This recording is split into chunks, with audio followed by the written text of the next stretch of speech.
Assalamualaikum warahmatullahi wabarakatuh dan salam sejahtera. Terima kasih atas kesediaan untuk bersama-sama dalam majlis pengumuman pembentukan Jemaah Menteri yang baru. Sebenarnya ada beberapa anggapan bahawa pengumuman itu didahulukan.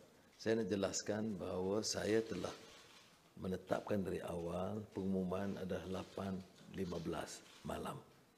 Yang menetapkan awal itu hanya rakan-rakan yang berminat untuk menyegerakan, sebab itu disebut jam 5. Yang baru saya sampai dari Tambun dan Ipoh tadi. Setelah menghadap Bawah Duli Yang Maha Mulia, paginya Yang di-Pertuan Agong, lepas itu Sultan Perak dan kemudian majlis bersama rakyat di Tambun.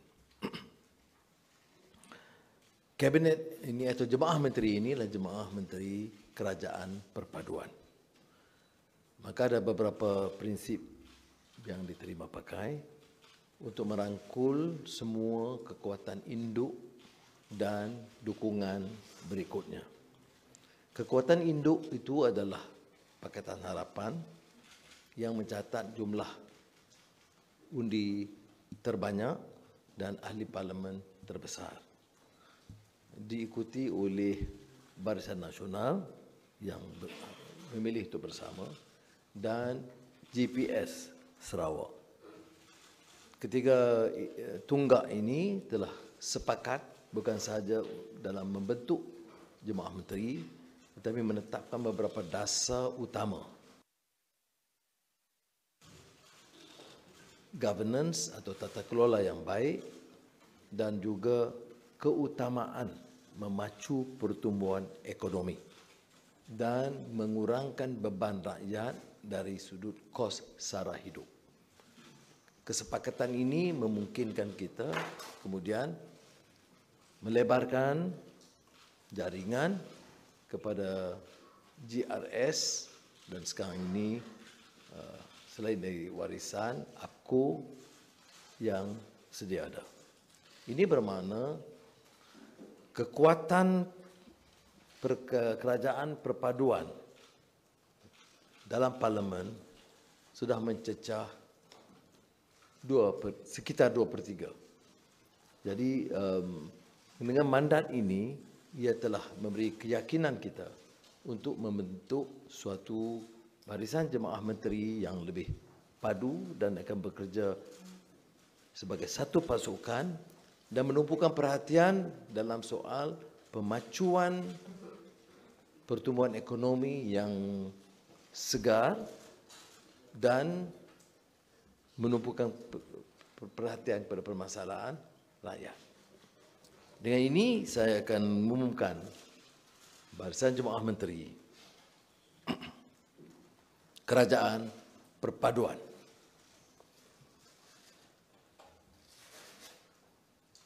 Perdana Menteri Anwar Ibrahim dan Menteri Keuangan. Timbalan Perdana Menteri dan Menteri Kemajuan Desa dan Wilayah,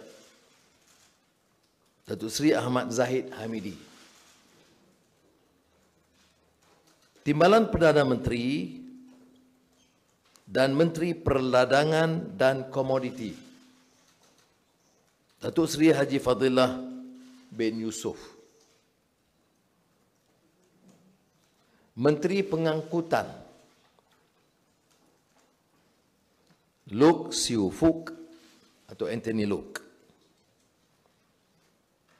Menteri Pertanian dan Keterjaminan Makanan, Muhammad bin Sabu. Menteri Ekonomi, Muhammad Rafizi bin Ramli. Menteri Pembangunan Kerajaan Tempatan, Nga Ko Meng. Menteri Pertahanan, Muhammad bin Haji Hassan. Menteri Kerja Raya Alexander Nanta Linggi.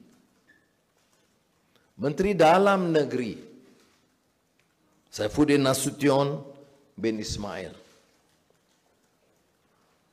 Menteri Perdagangan Antarabangsa dan Industri Tengku Zafrul bin Tengku Abdul Aziz. Menteri Pendidikan Tinggi Datuk Seri Muhammad Khalid bin Nordin. Menteri Sains dan Teknologi Chang Li Kang. Menteri Pembangunan Wanita, Keluarga dan Masyarakat Datuk Seri Nancy Betty Shukri. Menteri Perdagangan Dalam Negeri dan Kos Sara Hidup Salahuddin bin Ayub. Menteri di Jabatan Perdana Menteri Urusan Undang-Undang dan Reformasi Institusi Datuk Sri Azalina Betty Osman. Menteri Sumber Asli, Alam Sekitar dan Perubahan Iklim Nik Nazmi bin Nik Ahmad. Menteri Pembangunan Usahawan dan Koperasi Iwan Benedict. Menteri Luar Negeri Datuk Seri Zamri bin Abdul Kadir. Menteri Pelancongan Datuk Seri Tiong King Sing. Menteri Komunikasi Digital Ahmad Fahmi bin Muhammad Fadil. Menteri Pendidikan Fadlina binti Siddiq. Menteri Perpaduan Negara Agu Anak Dagang.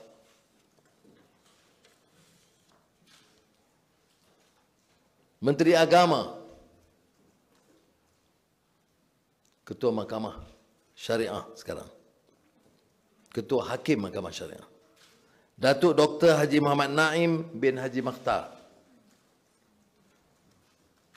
Menteri Belia dan Sukan Yu Xiao Suan atau Hana Yu. Menteri Kesihatan Dr. Zaleha Betty Mustafa. Menteri di Jabatan Perdana Menteri Urusan Sabah dan Sarawak Armizan bin Muhammad Ali. Sementara itu, urusan kerajaan khususnya Kementerian Kewangan akan dibantu oleh beberapa penasihat yang tidak akan mengambil upah. Ia akan diketuai oleh penasihat Petronas Tan Sri Hassan Marekan. Okey, ada soalan?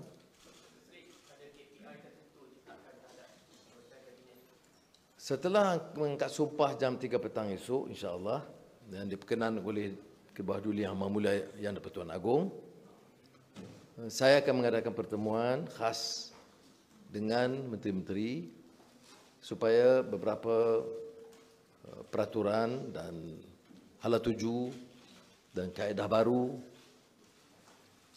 diperkenalkan dengan maksud memusatkan usaha dalam kerja mereka, menjalankan kerja dan mengelakkan segala kecurigaan tentang kemungkinan pembaziran, rasuah dan penyalahgunaan kuasa.